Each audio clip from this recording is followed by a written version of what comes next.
Good evening. It's fantastic to see you all here this evening. My name's Richard Eccleston and I'm Professor in Political Science and Director of the Policy Exchange here at the University of Tasmania. And on behalf of the University, I'd like to welcome you to tonight's Island of Ideas conversation. Can we survive on a hotter planet? It's hosted tonight in collaboration with Hardy Grant, publishers, Fuller's Bookstore. And we're here tonight to mark the Tasmanian launch of Clive Hamilton and George Wilkenfeld's new book, Living Hot. Tonight we gather in La Truita, Tasmania, on Aboriginal land to discuss our warming climate. And as we discuss how we rise to this challenge, we also reflect on the deep history of this island. In recognition of that history, the University of Tasmania acknowledges the Muhunina and Palawa people. They skillfully cared for the land of La Truita before the devastating impacts of colonisation. We pay respect to their elders past, present and emerging. I'd particularly like to acknowledge any members of the Tasmanian Aboriginal community who are here this evening. We stand for a future that proudly respects and acknowledges Aboriginal perspectives, culture, language and history. And now to the incredibly important topic that we're discussing. I think we can all agree that climate change is one of the greatest challenges facing humanity and the planet. I'm proud to say that the University of Tasmania has again been ranked internationally in the Times Higher Education Impact Rankings for its contribution to climate action. We might understand the problem, but the inconvenient truth is that the politics and economics of the transition to a more sustainable future is becoming even more difficult. Here in Australia, we seem to be stumbling into another battle in the seemingly perennial climate wars, while in Europe and the US, commitment to the Paris targets and serious climate action is waning. As I'm sure Clive will mention, we're well on the way to exceeding 1.5 degrees of warming from pre-industrial levels, and the hope of containing or limiting warming to 2 or even 2.5 degrees is looking like a pipe dream. So this begs the key question: are we doing enough to prepare for a warmer, more volatile and dangerous climate? And should communities and governments be more focused on adaptation and addressing climate risk? In terms of formal introductions, I don't think Clive Hamilton requires much of an introduction.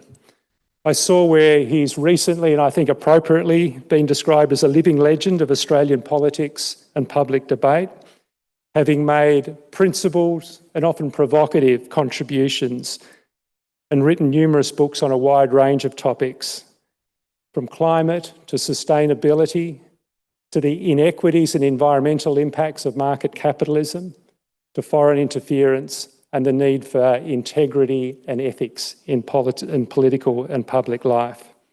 Clive's now Professor of Ethics at Charles Sturt University in Canberra.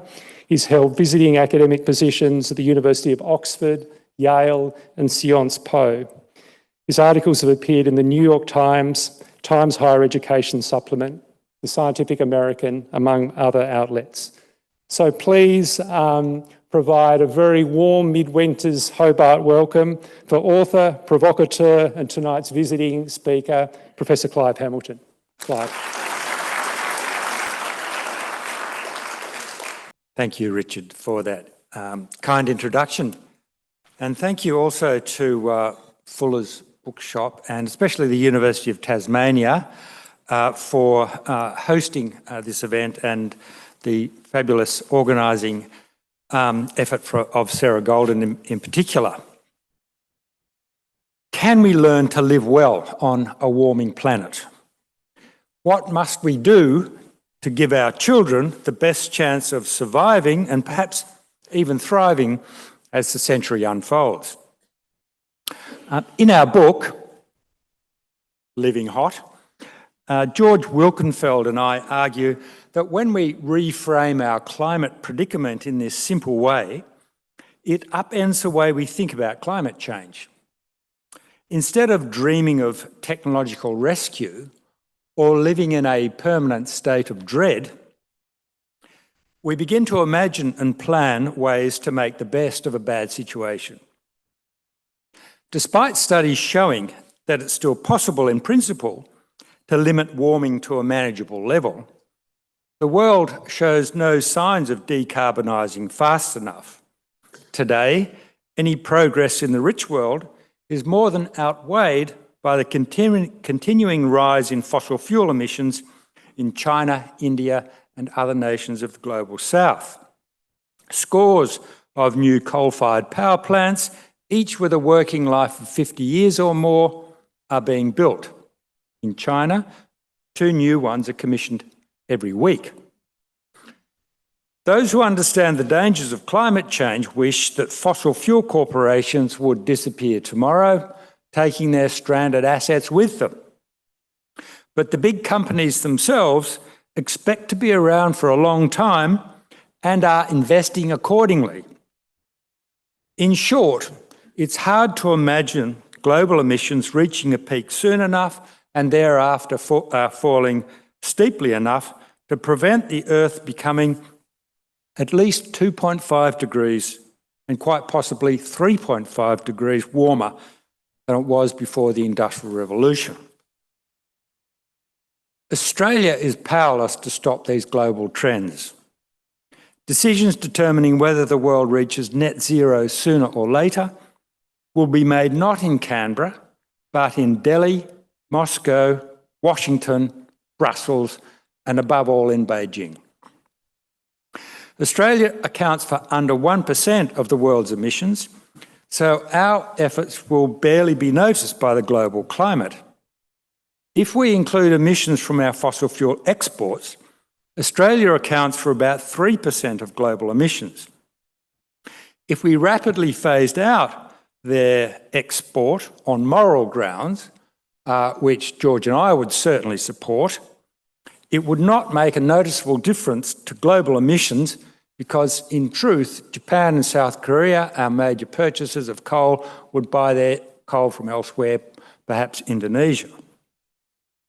Australia once had the opportunity to show global leadership, but that time has passed.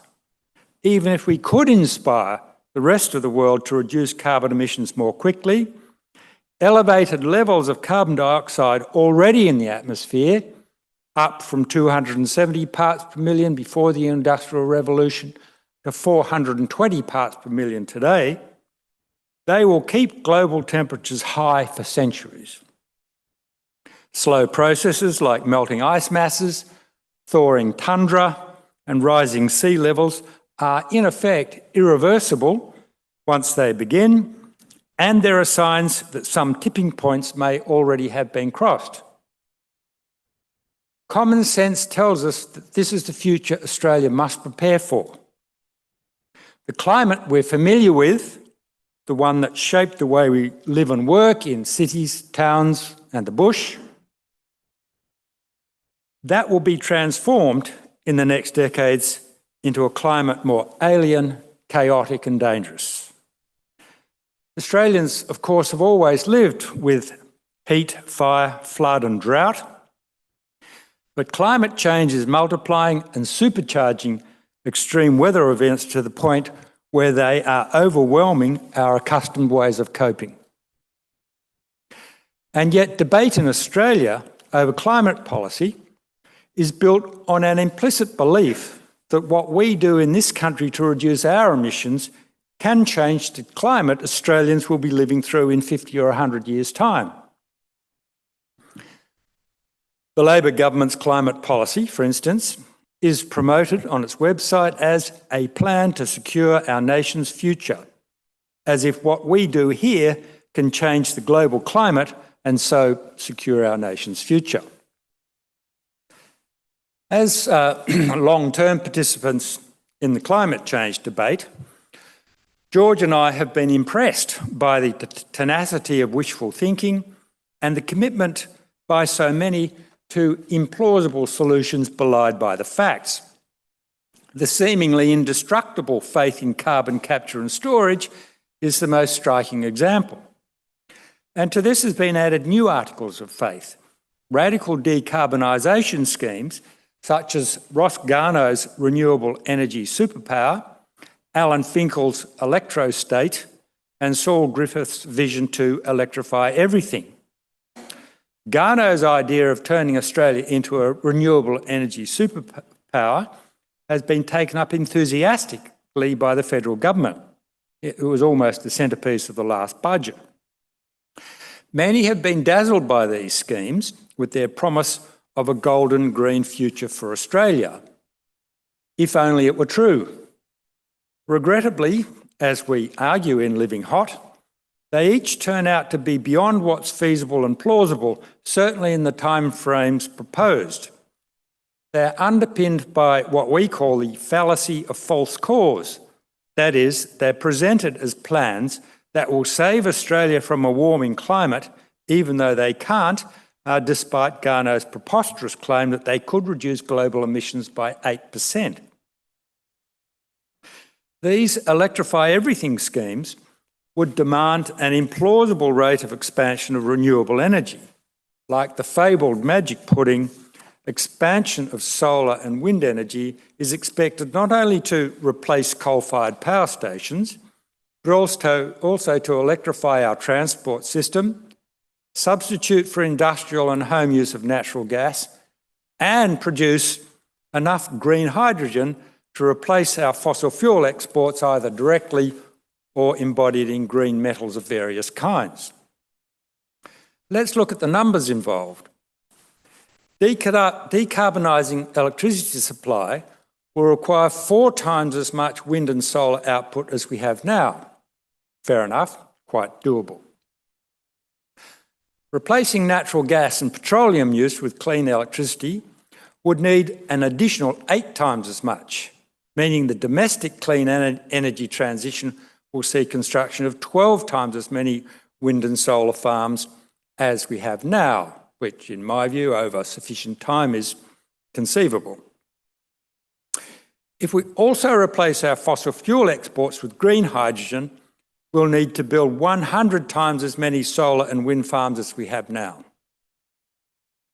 Even conversion of domestic energy to clean electricity will entail a vast expansion of the mining industry. Many of the mines are in areas set aside for biodiversity conservation, as conservation scientist James Watson has noted. Now, we, George and I, strongly support renewables. In fact, the first paper we wrote together with Hugh Sadler was an attack on the Keating government's weak policy on climate. That was in 1995. But we also recognise that the crash decarbonisation schemes would have some very unwelcome side effects. Some net zero plans rely on allocating vast expanses of land to carbon-storing trees, vegetation and soils. Garnaut's book estimates we would need to plant out 10% of the Australian continent's entire land area to suitable crops. Already, the rollout of renewable energy infrastructure is causing, in some places, lasting damage to elements of the natural environment that we will prize ever more highly as the climate shifts. Snowy 2.0 is a case in point. So would be the proposed Robbins Island wind farm off northwest Tasmania, the habitat for endangered species, including the orange-bellied parrot.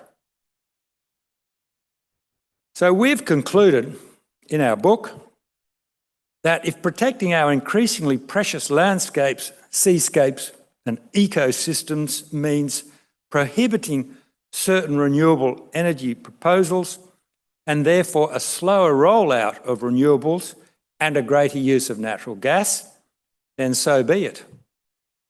There's little sense in destroying the very natural assets we're trying to preserve. Even so, the environment we've always regarded as natural is changing before our eyes. Many plant and animal populations are migrating south or retreating to higher elevations.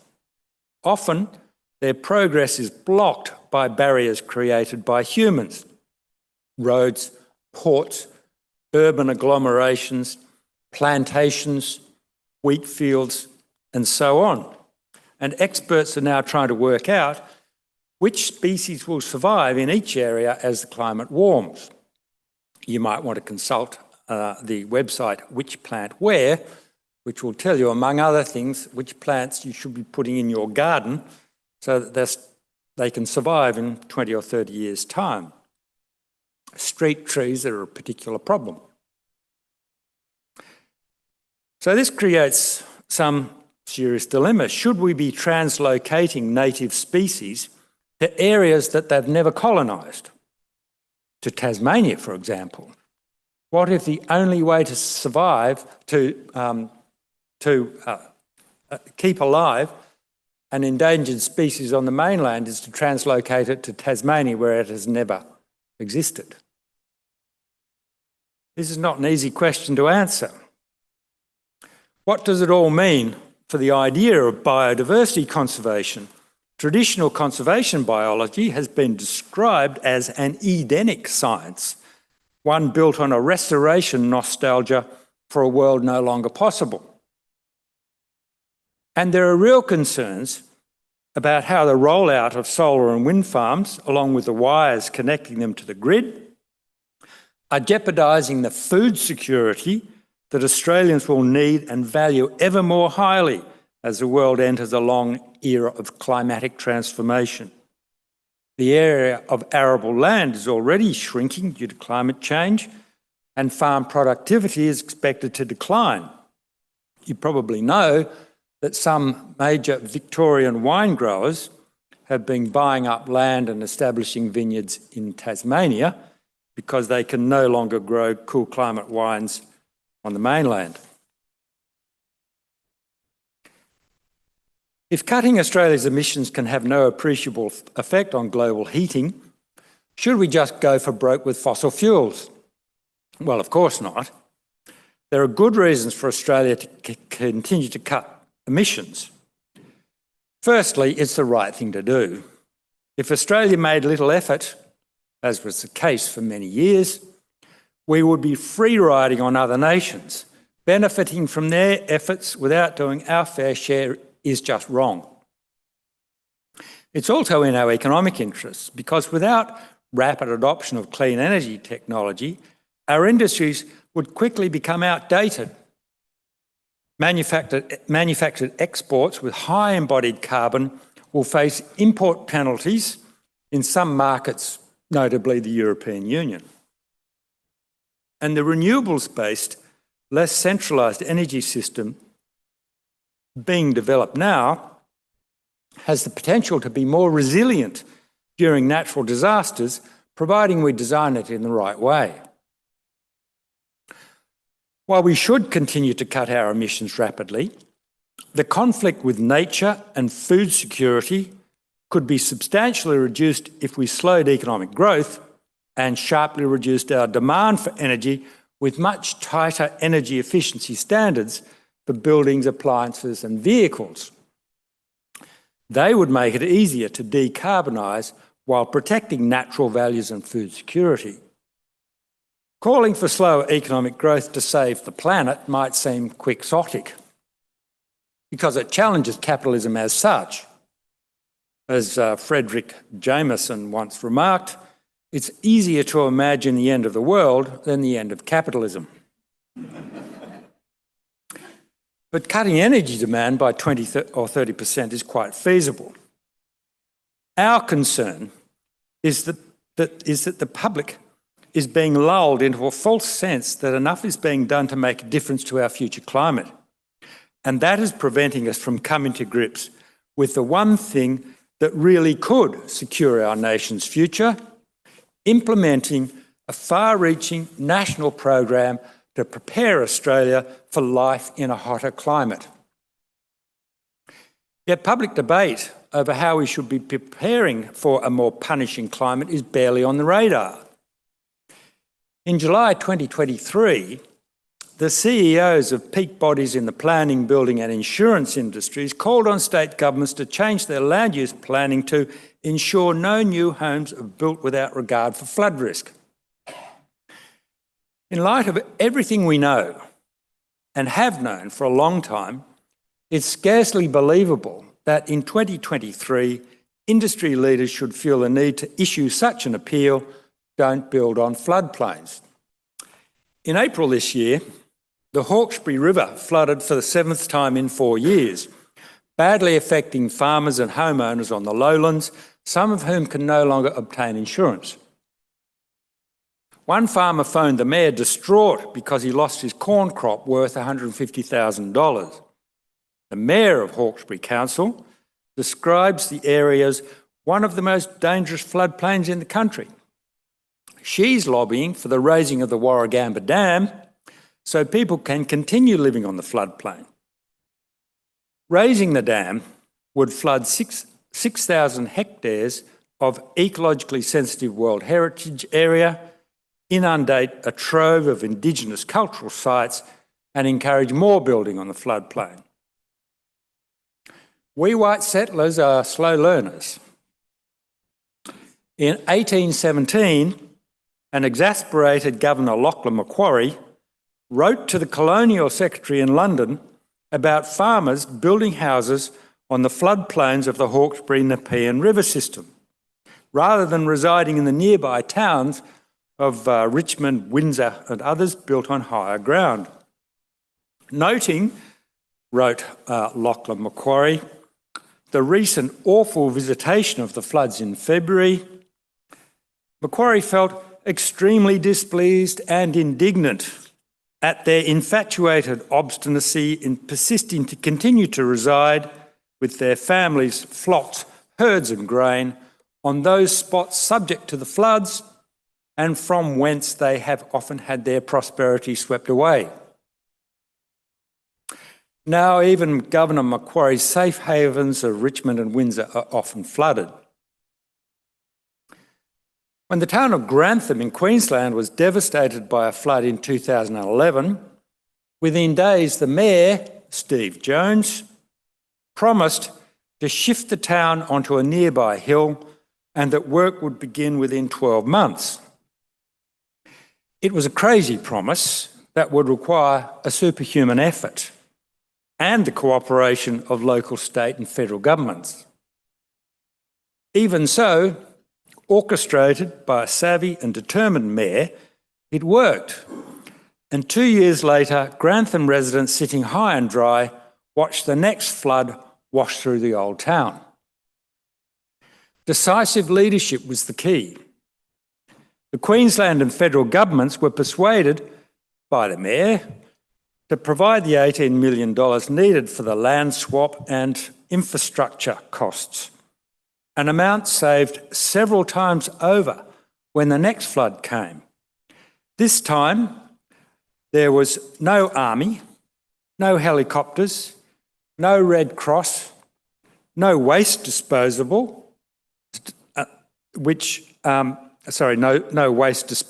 in 2011 had alone cost $10 million, and no subsidies for rebuilding homes and businesses. Nor were there any grief counsellors or mental health workers trying to put families back together and prevent suicides.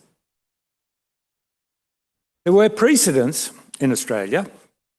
In the 19th century, several towns, including Bega, Nowra and Gundagai, were shifted entirely to higher ground after catastrophic floods.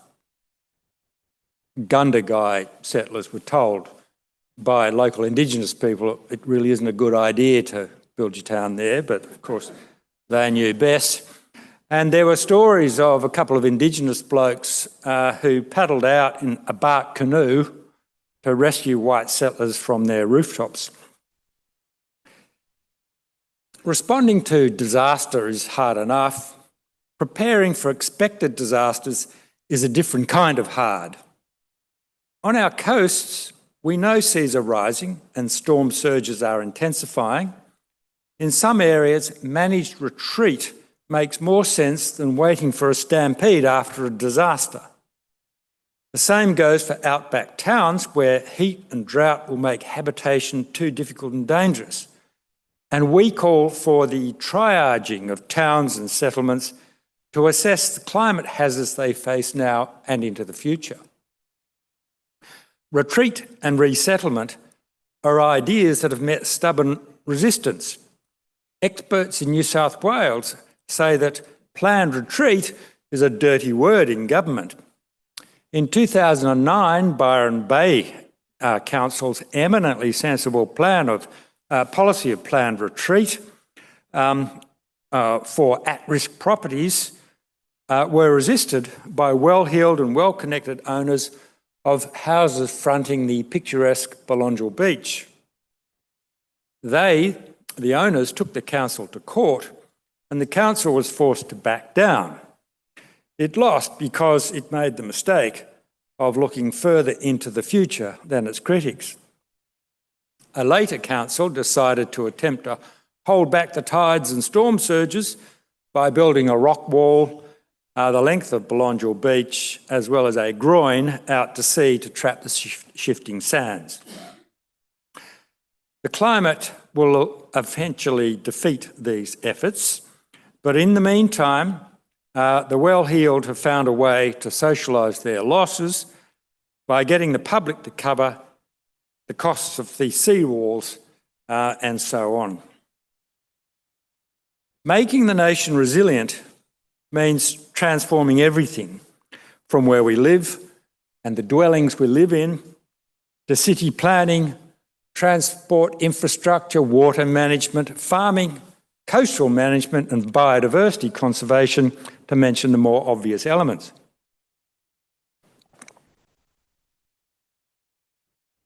Almost all the attention, however, is on the transition to renewables and very little on what should be done to ready ourselves for the stresses and calamities that are surely coming, in fact, that are already here. Australia spends 97% of disaster funding on clean-up and recovery, and only 3% on measures to prevent the damage in the first place. The federal government is shirking its responsibility, telling local councils they should do the heavy lifting, even though councils don't have the money and can't change the laws as needed.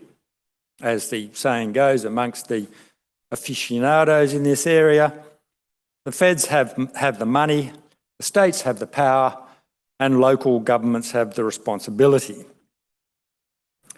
The hard times ahead require planning over several decades if we're to upgrade our infrastructure and retrofit millions of homes.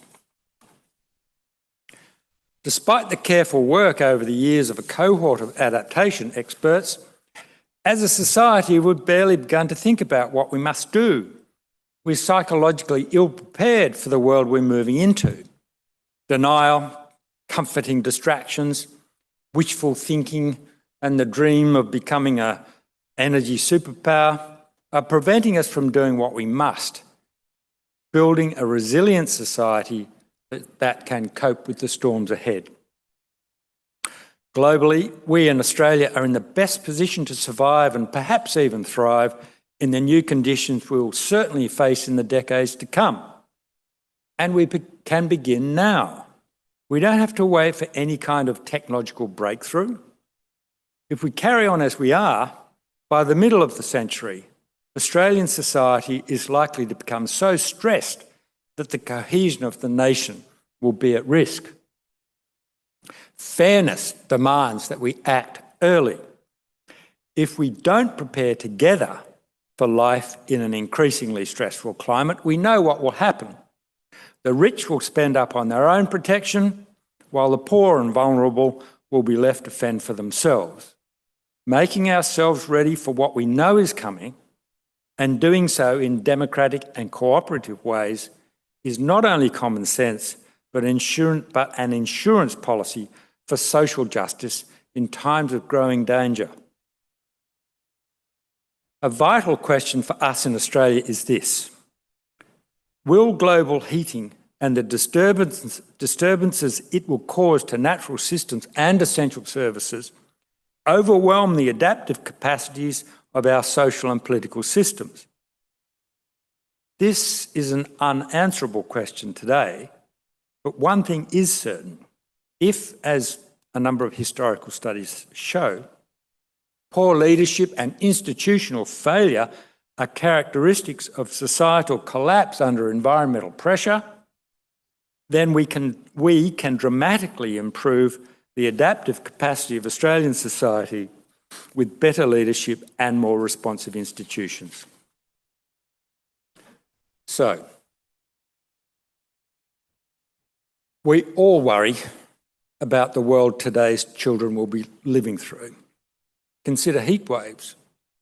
Heat waves kill more people than any other weather event. Mainly the very old, the very young, the homeless, and those who are forced to work outdoors. A 2021 study assessed the unequal burden of climate extremes across generations. On a 3 degree warming trajectory, the one expected from current climate pledges, or near enough, a child born in 2020, let's say a child born today, can expect to live through 7 times more extreme heat waves than someone born in 1960. If warming is held to 2 degrees, and let's hope that's possible, children born today can expect to live through 5 times more extreme heat waves. These numbers are for a global child and hide wide regional variations. The experience of Australian children will vary by income, by education and by geography, with more fires in the southern states, more droughts in the west, and more cyclones and floods in Queensland, and everywhere more heat waves. The point is all too apparent. Even under more optimistic scenarios, children alive today and those still to be born will need to learn to cope with much more frequent extreme events. What are we doing now for those who do not have a voice to reduce the impact of those extreme events? How are we going to instill in them the psychological preparedness and teach them the skills to respond effectively? For those who've been active in climate campaigning, one of the personal implications of accepting our book's argument is that it shifts the focus from the global to the national and the local. As soon as we decide that preparing Australia for the inevitably changing climate can make vastly more difference to the next generation than how quickly we can reduce our emissions, what we do in our own backyards begins to dominate our thinking. All the evidence indicates that those in the best position to adapt to a warming world will be those living in cooperative, considerate and resilient communities, whether those communities be in neighbourhoods, apartment blocks, suburbs or towns. It's natural to be despondent when thinking about climate change. We hope that the world community will phase out fossil fuel use quickly. But hoping that everything will turn out all right is fatuous. A warmer and more dangerous world is here to stay, and it's out of our control in Australia. Yet we have everything we need now to make Australia much hardier, to create a safer future. The transformation of this nation into one far more robust against the hazards and challenges of a changing climate is within our control. Despite the grim tidings that climate science brings us, this is oddly reassuring. We have the opportunity to make a nation in which the next generations can survive and even live well on a different kind of earth. Thank you.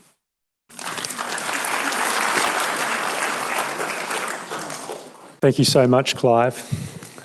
You know, the question about whether as a community, whether our democratic institutions, whether our leaders have got the commitment and capacity to truly adapt to a hotter world is a question that really defies an easy and straightforward answer, but it is a question that's absolutely imperative for us to discuss. And to kick off that discussion, I'd now like to invite some of my fabulous colleagues from the University of Tasmania to join us on the stage. They themselves are some of the world's leading thinkers in climate and related fields, and they're going to join us to provide their insights into some of the challenges that Clive has outlined. I'd like to start by asking Professor Greta Peckel to join us on the stage. Greta is a marine ecologist. She has been a lead author in the Intergovernmental Panel on Climate Change 6th Assessment Report. She's the director of the Centre for Marine Socioecology here at the University of Tasmania. And for those of you who follow the local news, would have seen fantastic news that she was awarded as a member of the Order of Australia at the recent King's Birthday Honours for a contribution to climate science and education. Professor Michael Rose is the director of the Tasmanian Institute of Agriculture. Michael's personal research focuses on the health and nutrition of ruminant livestock, but he also oversees TIA's vast agricultural research program. And just before we came on stage, Michael was saying that over 30 TIA projects have got an explicit focus on adaptation and ensuring the resilience of agricultural production in a warming climate. So thank you, Michael. Professor Jan McDonald, Professor of Environmental and Climate Law here at the University of Tasmania. Her research focuses on the role of the law in promoting adaptation to the inevitable impacts of climate change. Back in 2008, she led the establishment of the National Climate Change Adaptation Research Facility, which is a $30 million national research consortium tasked with developing knowledge that Australia needs to adapt to the impacts of climate change. And she too has made significant contributions to the UN IPCC process. And last but not least, Andrew Constable. Andrew's a quantitative marine ecologist and modeller. He's a lead author in the decision-making program for the recent IPCC assessment report. He's also contributes to the work of the Centre for Marine Socioecology, and of particular relevance to tonight's discussion, he's also actively involved in the development of the National Climate Risk Assessment Framework. So please welcome Andrew. So what we'll do is we'll kick off the discussion with some comments and reflections from the panel, then we'll open it up to audience questions and questions that are coming through online, and I can see there are quite a few there already. But I might start with you, Andrew, given the work that you're doing in terms of the National Adaptation, Risk and Adaptation Framework. What are your broad reflections on Clive's thesis and his call for a much clearer focus and a higher priority on adaptation? Thanks very much, Richard, and might I say thank you, Clive, for your presentation of your book with George. As somebody who was involved in the last round of the Intergovernmental Panel on Climate Change, I was in Working Group 2, which talks about impacts and adaptation, and particularly in the parts of the work that I was doing was on decision making and the climate risk climate adaptation work.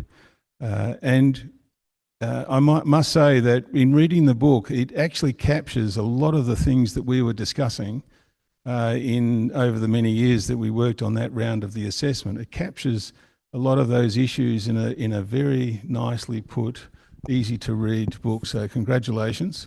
And it's certainly very provocative to those that are needing to work and try to change how we're responding to the challenges of climate change.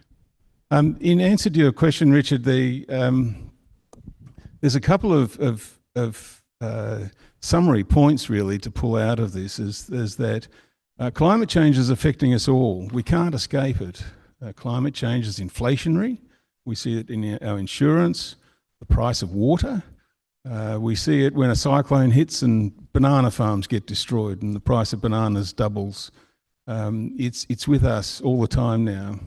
And how one of the most important points that was being discussed in the climate resilient development frameworks of the IPCC was how do you build those resilient communities that Clive was talking about.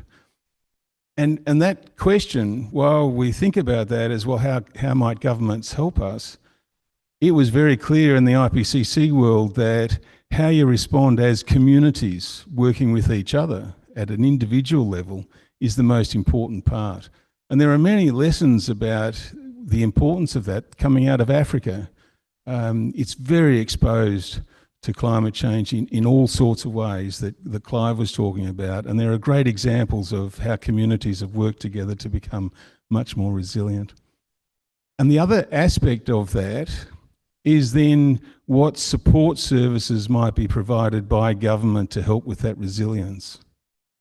The use of fossil fuels, a reduction in that, is very important adaptation. And Clive mentioned many ways of that. So there is the mitigation and adaptation are not mutually exclusive. And working at the local government level is very important for seeking change at higher government levels. And it's one of those areas of government that's often ignored in these kinds of discussions.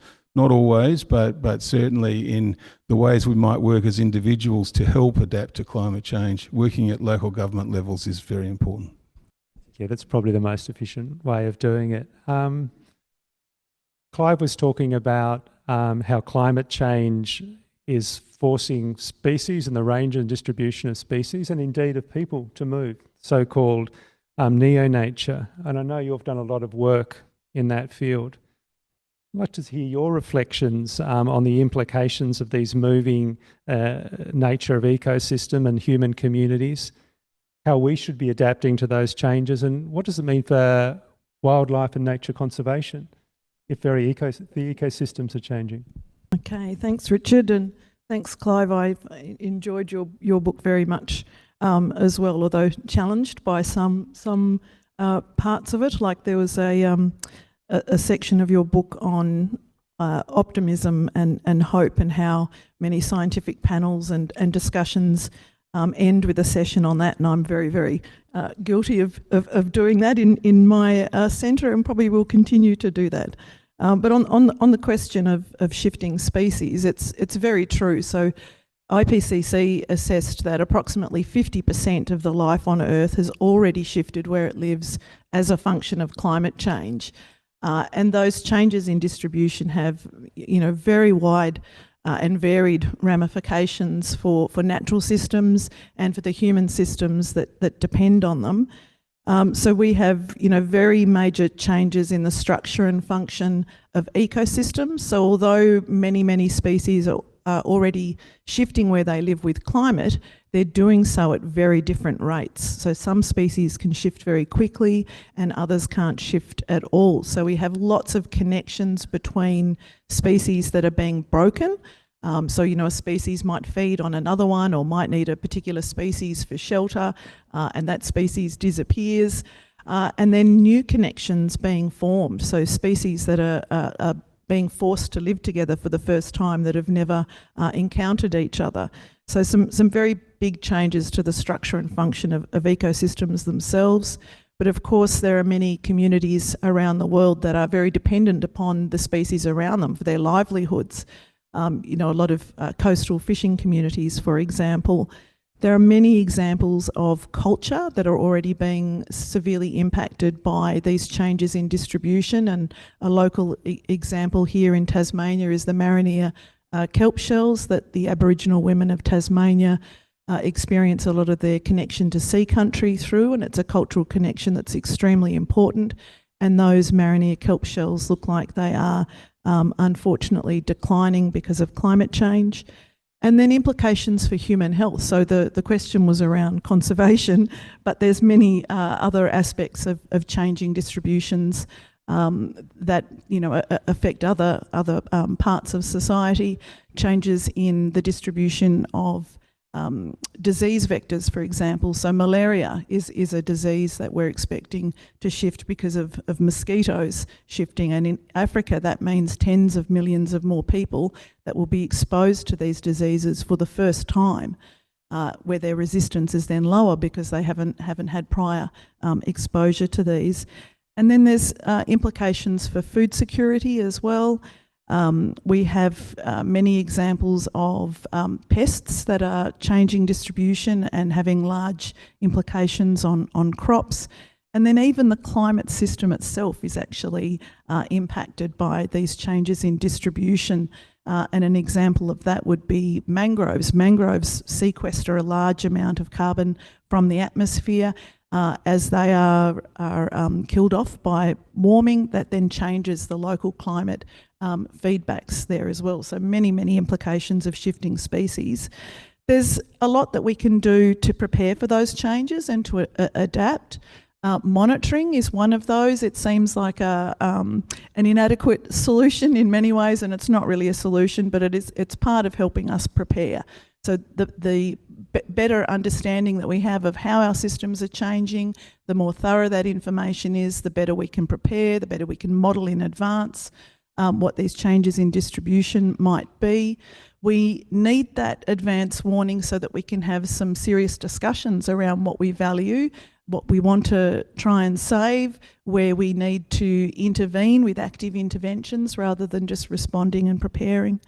And of course, some species like threatened species, for example, where they're changing jurisdictions, we need to be aware of those changes ahead of time so that we can start negotiating between countries over jurisdictional boundaries, for example, about the care and the conservation of particular species. So our conservation is just really one aspect of our society that will be, or that's already seeing major changes and challenges from this changing distribution of species. And conservation as we know it, I think, will go right out of the window because all of our conservation paradigms are essentially based around preserving and protecting what we have, rather than thinking very actively about what kind of natural systems or neo-natural systems do we want to try and preserve or create and ensure that we have some of those benefits that we need as a society for a productive life.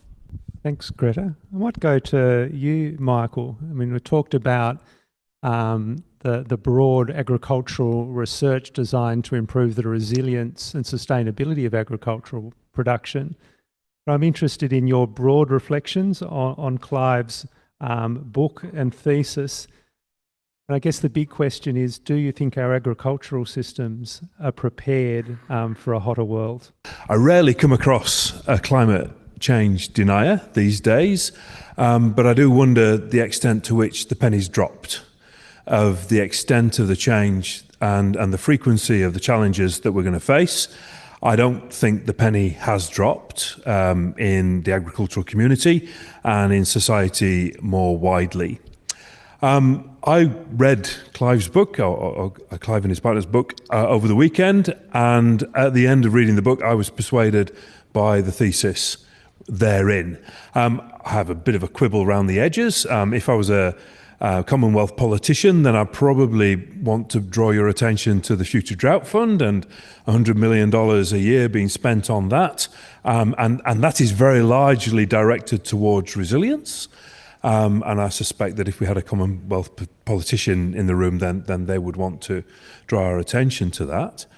But yes, I think we're walking to a solution when we need to be sprinting to a solution, and I absolutely am on board with that.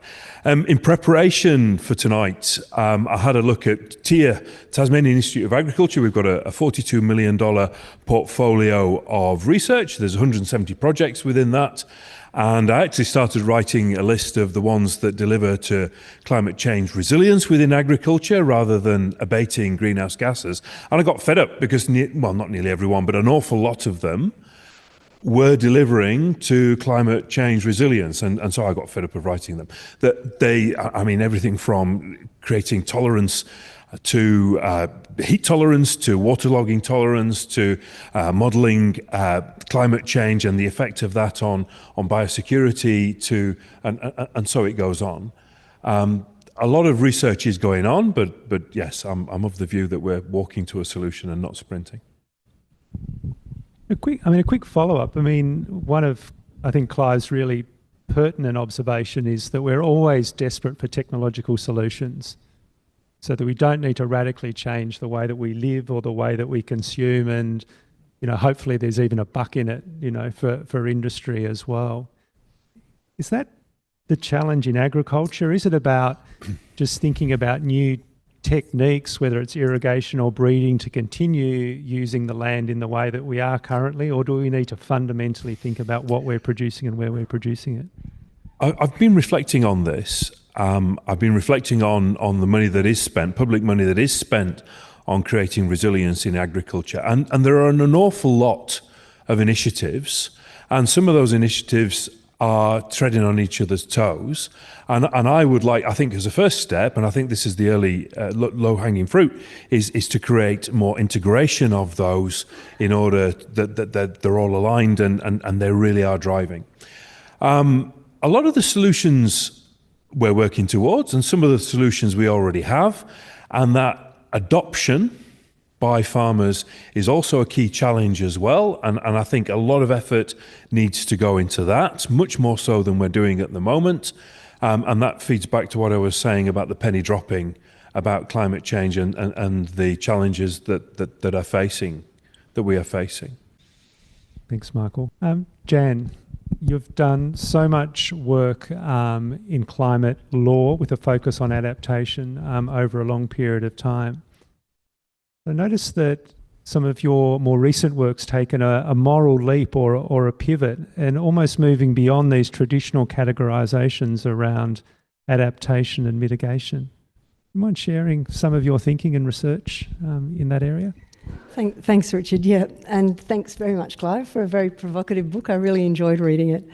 The work I'm looking at the moment is focusing on the governance and the legal regulation of what we might describe as novel climate interventions, which is something that, incidentally, Clive wrote on in 2013 in his book Earthmakers, which I might at the end invite him to revise in a second edition. A bit of context, in 1992, when the international community was negotiating the Framework Convention on Climate Change, adaptation was a pariah topic. Al Gore rejected it as laziness, as an excuse for mitigation. It found its way into the Framework Convention, but was really underplayed for a really long time. And in about 2007, the IPCC started to identify the absolute imperative of adaptation. They just said, we've got two policy paths here. We've got mitigation, which is about avoiding the unmanageable, and adaptation, which is about managing the unavoidable. And that was when I got really interested in adaptation and started looking at the way in which law could promote adaptation in relation to conservation or land use planning and a whole range of fields. It became increasingly apparent to me that we were going to face an adaptation gap, that there were going to be some things that we simply couldn't adapt to. And that prompted a turn towards other options. And there are two broad categories of climate intervention that I and my colleagues have become really interested in. One is focusing on the solutions, so drawing more carbon dioxide out of the atmosphere in an attempt to accelerate our move towards net zero. And the other more controversial suite of policies, the Voldemort of climate policy, is this group of solar radiation management technologies, which Clive has talked about in the past. A lot of people really resist this group of interventions on the basis that it's dangerous, that it could have really significant adverse impacts, it's playing God. reflecting sunlight back into the atmosphere with a view to reducing cooling. And some people even resist the research into those kinds of techniques. There are some small-scale interventions currently being explored for the Great Barrier Reef, brightening clouds over the reef to try and improve reflectivity. And they're being characterised at the moment as adaptation, not as a different kind of thing. I'm particularly interested in governing the research into these novel interventions because I think that we owe it to future generations to have knowledge about what those options might be. In the same way as the international community rejected adaptation at the beginning and now sees it as imperative, I wonder whether in 20 years from now we will be accepting more broadly the prospect of these solar radiation management technologies.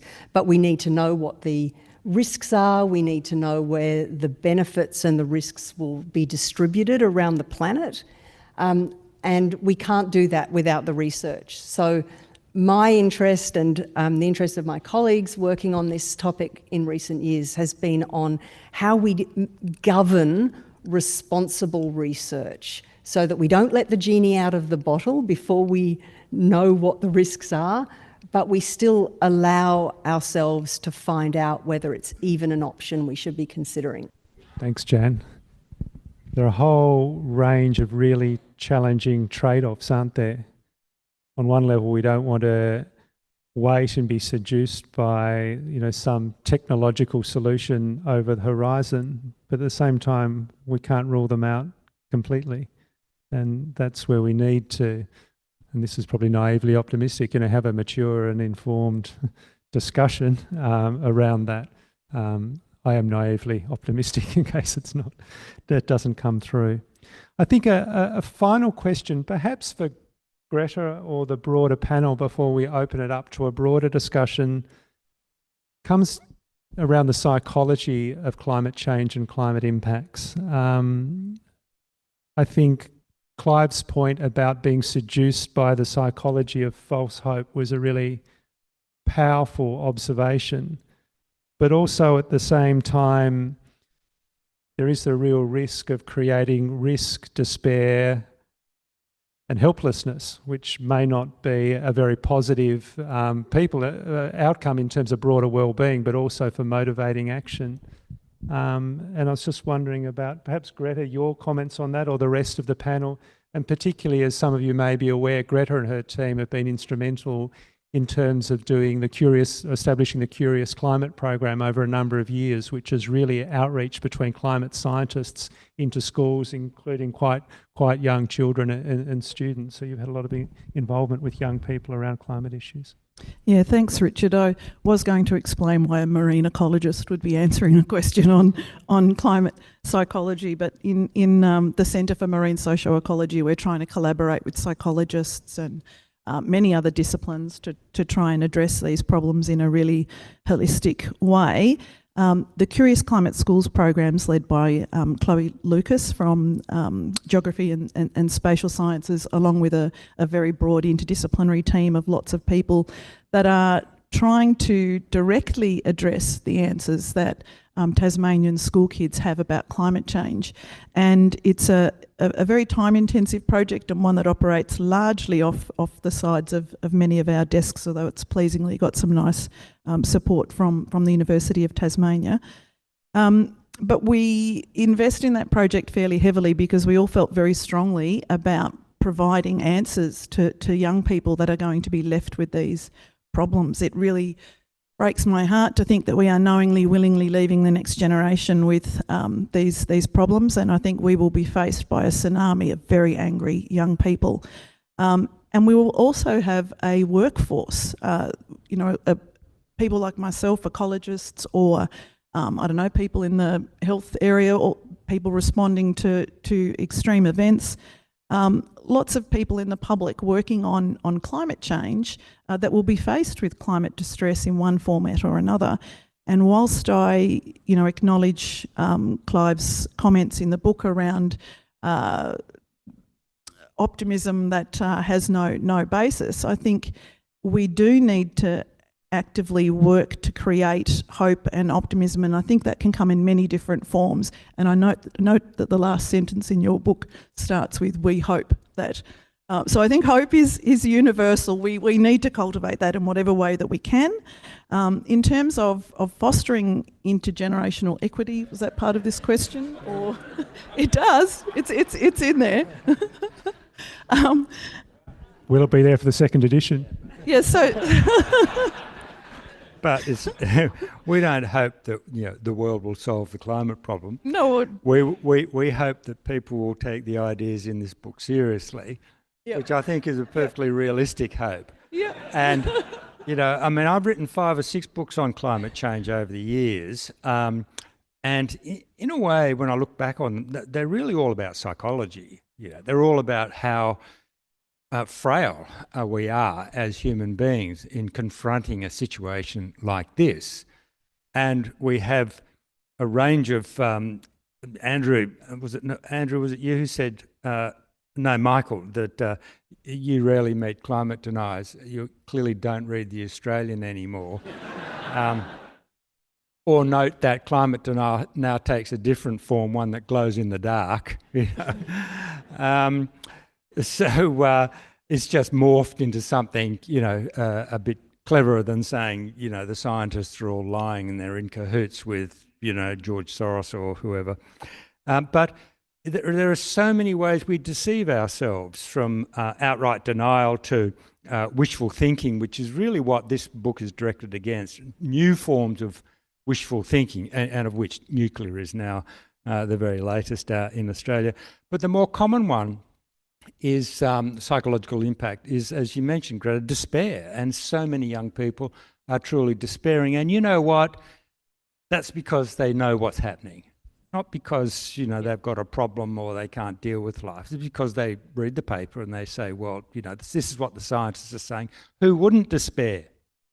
And that's why I was very struck when our book went out in manuscript form to the proofreader who'd been reading books on editing books on climate change for a very long time. She sent it back edited, and she said in a little email to me, "You know what, Clive? I found this book terrifying, but also strangely reassuring, because it says we don't have to dream and hope about what the world community might do.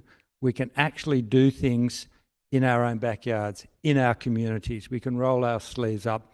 We can do things to make ourselves more resilient to changes in the climate, changes that we know are coming, which we can't pretend, or we shouldn't pretend, won't happen." And I think that's why it is, in these dark times, oddly reassuring to say we can do a lot of things to make the future much better than it would otherwise be. So I might be paraphrasing here, but what you've just said is that you can hold two things at the same time. You can despair at where we're at, what's happening, the direction we're going in, but you can actually actively create some hope and some optimism on how we can respond and how we can adapt. And that's the kind of hope and optimism that I'm talking about when we do that. But just one other quick comment on deniers. An article that the Curious Climate Schools team published recently on the questions that Tasmanian kids have about climate change, which I must say were absolutely heartbreaking. We published a paper analysing the questions that your children, our children are asking, and that was picked up by a couple of climate denier blogs that there were thousands of comments about we should go to jail, we should all be killed. It's criminal that we're creating this sense of child abuse. Yeah, child abuse. That was another phrase that was used. So there are still a large contingent of deniers out there that we need to not listen to. Yeah, thank you, Greta. I'm really keen to open it up to broader Q&A from the audience, but I might actually kick off with a question online, and these seem to be grouping up into some themes. And one of them, Clive, is clearly for you, that we have a moral imperative to mitigate as well as a responsibility to the entire world, not just to help and reduce the impact on the Australian climate. So I guess it's a question about the balance. Well, if we can't change Australia's climate because we simply aren't big enough to make an impact, we can't change the global climate. Of course, we carry a great responsibility because our enormously disproportionate impact as a nation and as individuals, if we look at per capita. Incidentally, it was me at the Australia Institute with an employee, Hal Turton, who first calculated the extent of Australia's per capita greenhouse gas emissions and demonstrated that we have the highest in the industrialised, highest in the world, in effect, higher than the United States, and that carried massive ethical implications. And that simple figure of 26.7 tonnes per person per year, I think it was quoted around the world, thrown back at the Australian government over and over again. So I totally get Australia's moral responsibility, but that doesn't change the fact that whether we reduce quickly or extremely quickly our emissions won't make any difference to the climate we live through or the climate that Africans live through. But what we can do for Australians is build a resilient society, and arguably what we could do, particularly with our agricultural technologies, make an enormous difference to the food security of people throughout the global south. Thank you, Clive. I think our first audience question is over here. All right, thank you. And I don't disagree with anything that you've said, Clive. Very interesting, and thank you. I just wonder about the degrees of it, and that wasn't meant to be a pun. 1.52 degrees, I can see that we could adapt to that and be quite a resilient society. But if we're talking about 3.54 degrees, and in also the broader context of the Office of National Intelligence Climate Change Risk Assessment, which wasn't released, if we get to that level, it's not about what we can grow, it's about who's invading and who's fighting with her in conflict. So I'd be interested in your comments on that. Thank you. Yeah, I mean, we thought a lot about this in preparing the book, the international factors, as you suggest. It's quite possible that we could come under, as a nation, extreme pressure from international factors. The obvious one is waves of climate refugees, and I suspect that that's the really scary thing in that report you mentioned, the one on national security and climate that the Albanese government refuses to release, because you imagine if it says there's a high chance we're going to have to face not thousands of refugees on boats, but hundreds of thousands, 1 million, then obviously the question is, well, Mr. Albanese, what are you going to do? How are you preparing? And they don't have an answer. They don't want to talk about that. And that's why I suspect they've suppressed that report. But of course, there's the fairly high likelihood of conflict, armed conflict, of mass political stability at 3 degrees or more, say. And to me, obviously we need to prepare for that as much as we can, but for us in this book it was saying, well, that's too big, too hard, and we don't know what it involves, but what we can do is we can focus on our towns, our cities, our apartment blocks, and make them as resilient as we feasibly can, and hope that we can elect governments at state and particularly federal levels that are thinking about these vital questions that you raise. Now, we had a launch of this book, just one last point, a couple of weeks ago in Parliament House, and one of the political leaders we had on stage was David Pocock, for whom, I mean, I voted for him. I have a great deal of admiration for him, but he said at one point, well, you know, that's all very well, but if we get to 3 degrees, you can't adapt to that. And I thought, I suppose that's right. But later I thought, well, look, if we get to 3 degrees, and there's a very good chance we will, I mean, we're going to be here. We're going to be doing something. We're going to be coping poorly, well, who knows? But we're going to be adapting somehow. So if we get to 5 degrees, we're still going to be trying to work out how to live, how to survive, how to manage. So however hot it gets, we're going to have to deal with it. I mean, lots of people might die, but we're going to have to deal with it. Andrew. The 3-degree question is a very important question. One of the appeals, I think, in Clive's book is that we give the attention that's required to adaptation, and we haven't been doing that. One of the important things that we haven't really faced is how our medium to long-term research programs will deal with that question. At the moment, we've been very focused in our general research capacity towards what will happen to the Earth under various greenhouse gas emissions scenarios.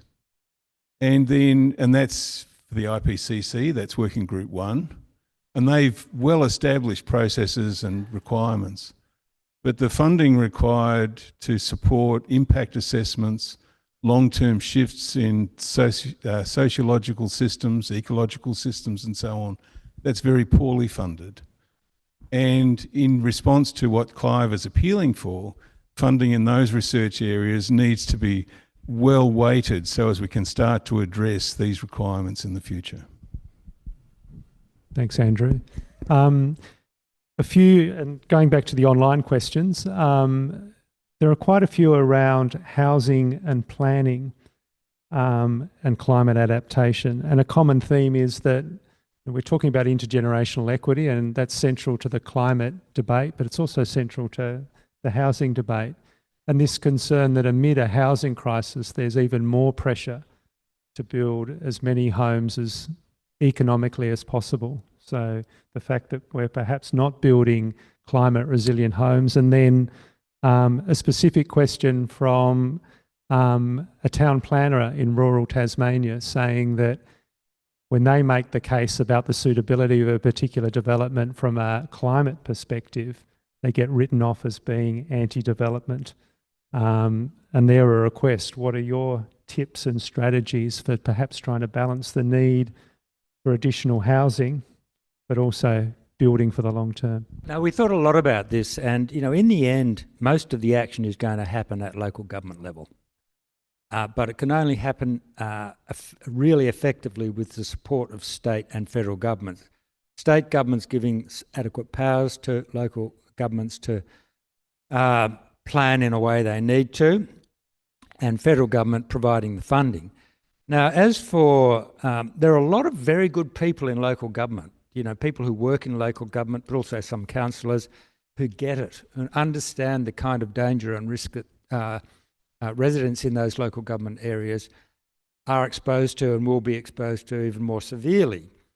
But they're fighting with very powerful kind of enemies, and including entrenched ideas, the kinds that the questioners are referring to. And so I think that really the only long-term, well, I hope short-term answer to this is a much greater awareness amongst local communities that, we really shouldn't build in floodplains, that we really shouldn't be building, having developments that are going to be hot boxes where people die.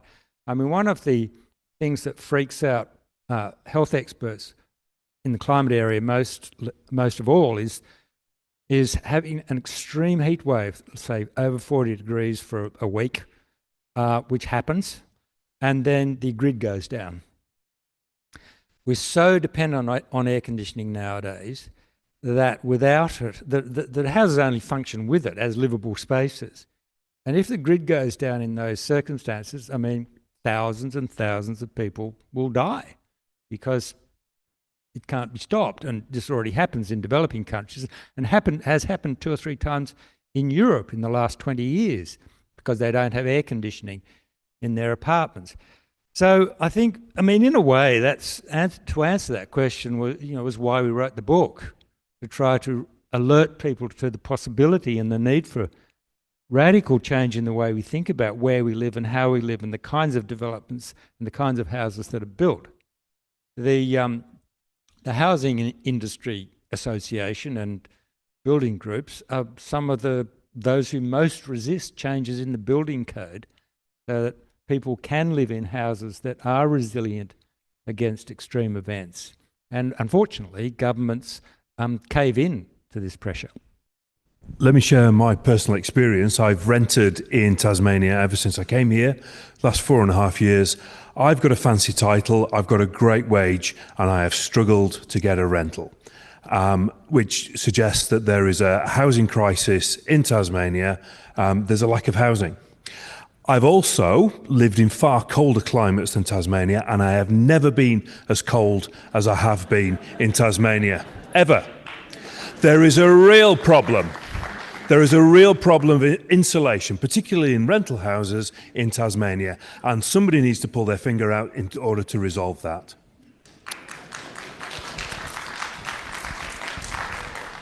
We need to do a lot of things all at once, and energy efficiency of buildings is one of them. Up here in the top left. Thanks to everyone on the panel for sharing what you have so far. One of the issues which seems to is that we think of ourselves as independent of the system of nature and at the top of the so-called food chain. The crisis we are facing is it's a twin crisis and goes hand in hand, so it's both climate and biodiversity. There's a lot of focus on how humans will adapt to climate change, but we're but one species in this whole puzzle and being at the so-called apex. Is there a moral obligation for us to think of the bigger picture and protect other species? And how do we get politicians and people in power to understand that this is, we seem to be preaching just to the choir and people who are actually interested in climate change. So how do we get the rest of the people on board? I write books, I give talks. I taught myself hoarse over 25 years, talking about mitigation and the implications of it, and other panelists have done the same. And there has been movement, we now have a federal government that, I say this with a reservation or two, takes mitigation seriously. Somebody will talk about new gas approvals from our Environment Minister, but nevertheless, we certainly compared to the alternative, we're vastly better off. So these things begin to change very slowly. And George the other day expressed the anxiety that it took 30 years to persuade Australians and to get a federal government that agreed to undertake a quite far-reaching program of reducing Australia's reliance on fossil fuels. The concern is that it'll take us 30 years to get serious about building a nation and communities that is resilient to the changes in the climate. I'm a bit more optimistic, I suppose, because adaptation actions can be done yourself in your communities, in your local government areas. I actually think one of the best things that people can do would be to vote for people standing for their local councils who are completely committed to trying to make their LGA as resilient to the changing climate as possible. And one of the things you might have noticed in recent years is whenever we have a massive natural disaster, whether it's the Lismore floods or the catastrophic fires of Black Summer, the mayors come to the fore, or the good ones do at least. The mayors are assuming an extremely important role around Australia in the management of climate and response to climate change. And I think the mayors and the rest of the councils will be absolutely vital to making some areas, because what will happen is we'll get some local government areas that are well prepared, have done what they reasonably can, are forward-looking, have engaged communities working together, and others, sadly, will have councils and mayors who deny climate change or couldn't be bothered or think that people who ask for resilient communities are anti-development. And so I think we're probably going to get, in 20 years, a patchwork of areas which are well prepared for a changing climate, so far as they can, and others which are extremely unprepared. And I guess we will find the more the better educated, more concerned people gravitating towards those councils where they're likely, and they and their children more likely to survive. Yes, if I may extend this point in the discussion, one of the important things when we talk about mitigation and adaptation and the kinds of actions that might be taken, and as Clive and George have articulated in their book, there are lots of options available for mitigation or reducing or changing our energy mix. There's lots of options for adaptation. And one of the real issues in a rapidly changing environment is that we wish to act fast, and that's really important. But as a result of acting fast, it's very easy to put up adaptation options that look appealing, but in fact will be maladaptations, as they're called, that go on into the future. And social license for any particular program becomes very important. And it's incumbent on all of us to try and understand who's actually paying for the particular proposals or who's carrying the risk around those proposals. And for all of us, we can participate in that, and we can start to develop what is social license around adaptations, what would be unacceptable at a community level that could potentially be maladaptations and so on. And that's a really important part of the conversation about how we progress quickly. And that's requiring all of us to try and get involved, as Clive says, at the local government level, but also just within our own communities that may not even be at the level of local government. Our next audience question is just here. Thanks very much. Clive and all of our other guests have spoken very succinctly about a circumstance we find ourselves in that I believe is comprised of, personal, community, political and economic elements. The overriding one of those, I believe, in the current circumstances, the discourse that privileges economics above all of the others. And I'm wondering whether the system that we have that depends upon the accumulation of private capital can be so modified as to devise an economic system that alleviates us of that burden. Yeah, I think that's a terrific question. I think the issue of how we adapt and whether we can adapt is closely related to the question of privilege in Australia, of inequality, of the access to wealth and capacity to adapt, which is why we emphasise in the book, and it's kind of such an obvious point, but needs to be said over and over, if we don't act collectively, the rich will look after themselves. I mean, they already are. And so this is a question of social justice. And you would think that political parties and political leaders committed to social justice would think deep and hard about how to protect the most vulnerable from a changing climate. Adaptation is going to be very expensive. I mean, we're talking about over the next 2, 3, 4 decades, changing our infrastructure everywhere, or particularly that most exposed to severe events, strengthening, reinforcing. It's about building housing that's much more resilient. But there's also a great deal of kind of social infrastructure that needs to be transformed. And as I mentioned in my talk, it's an obvious point, but it's one that's been demonstrated by historians in kind of deep research, and that is that it's really how the elites react to environmental pressures that determines how well or poorly a community or society will do. And if the elites handle it badly, then you're headed for collapse. And collapse is something we talk a bit about in the book because we need to grapple with it.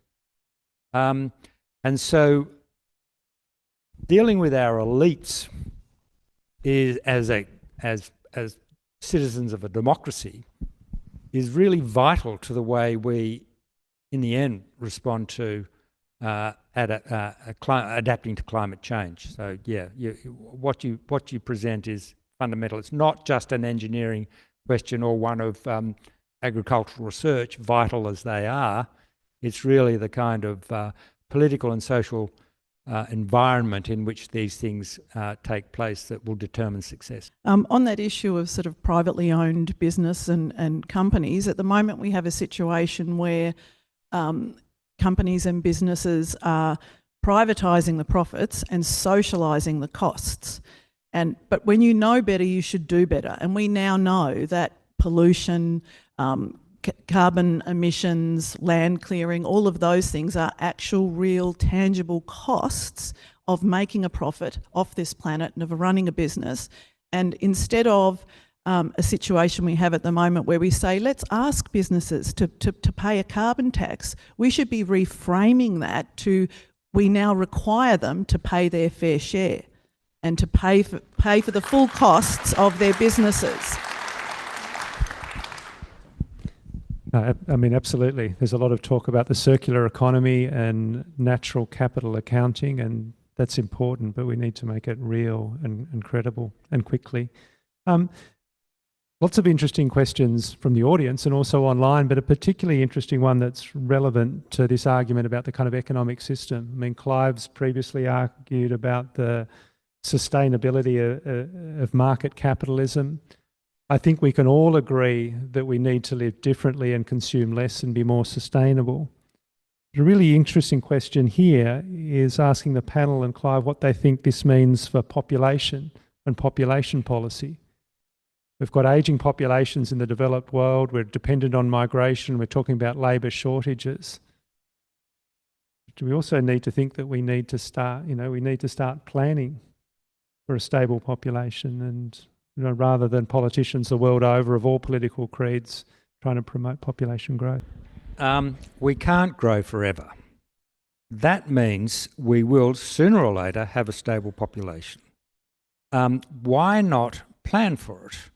Why not allow it to happen in a consistent, planned-for way?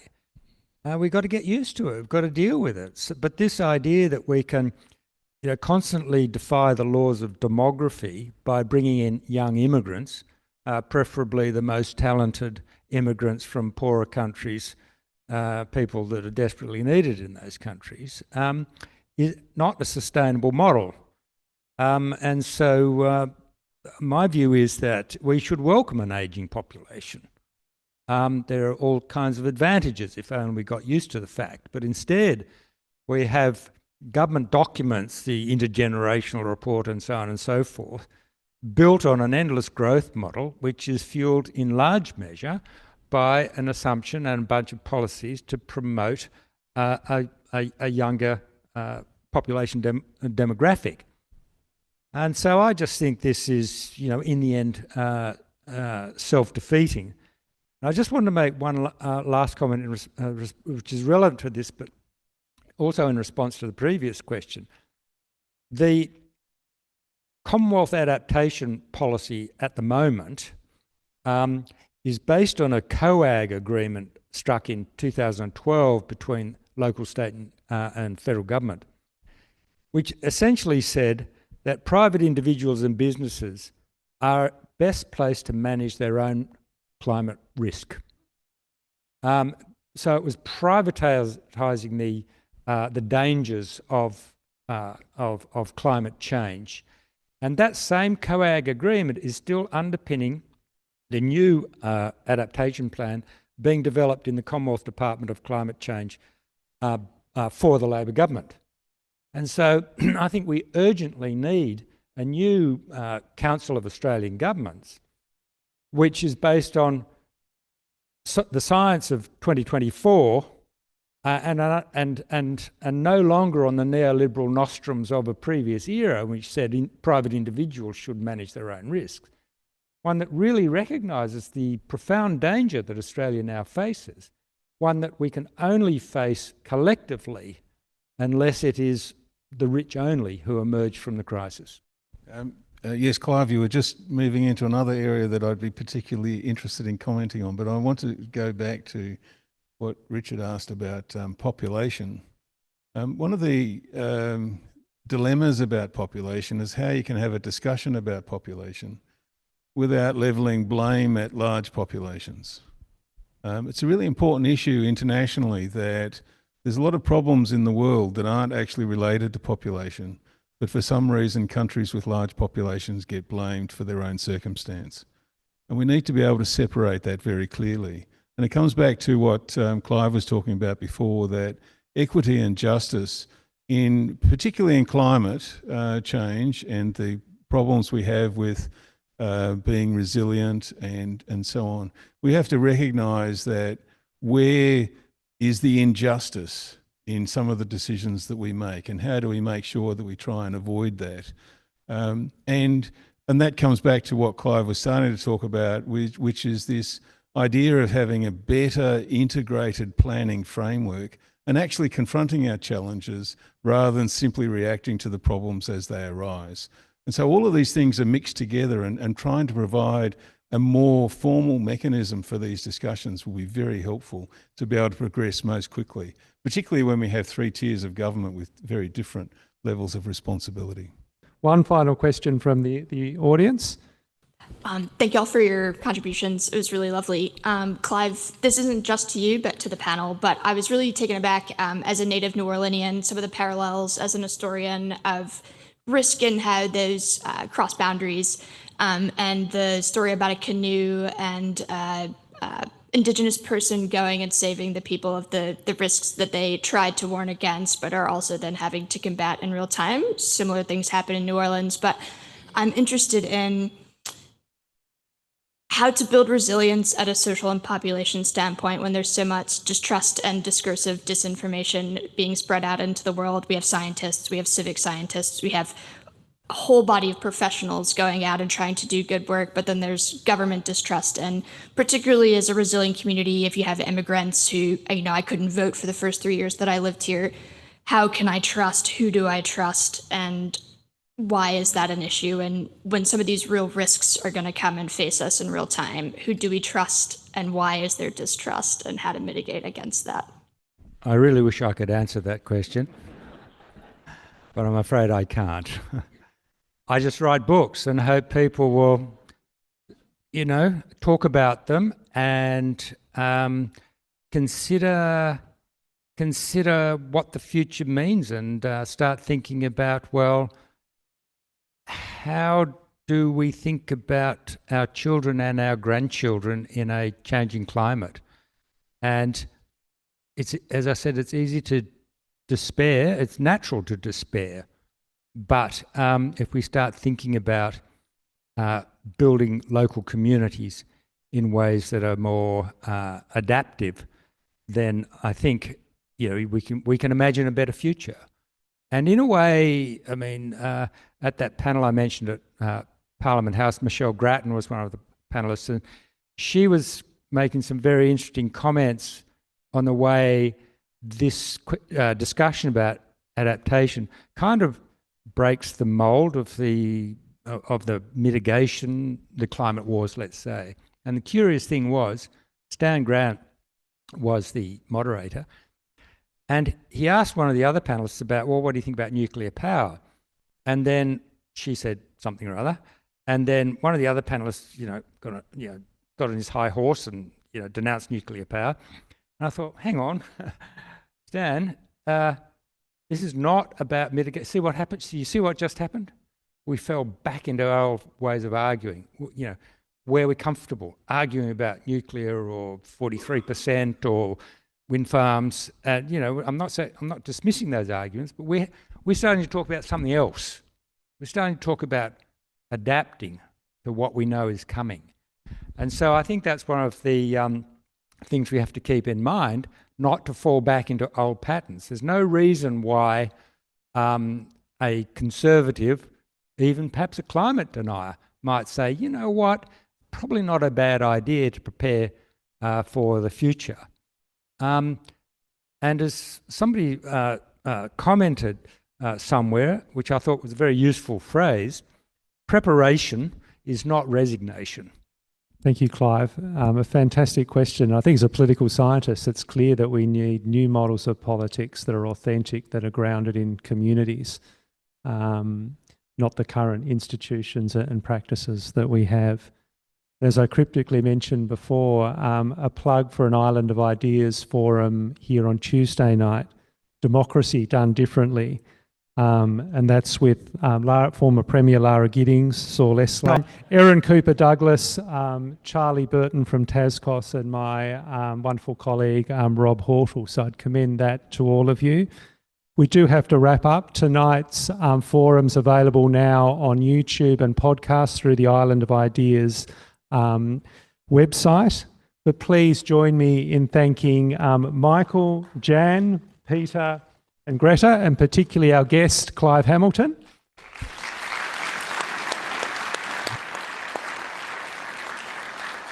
I certainly commend his new book as a compelling and challenging and engaging read. But most importantly, thank you all for participating and coming along this evening. Good night.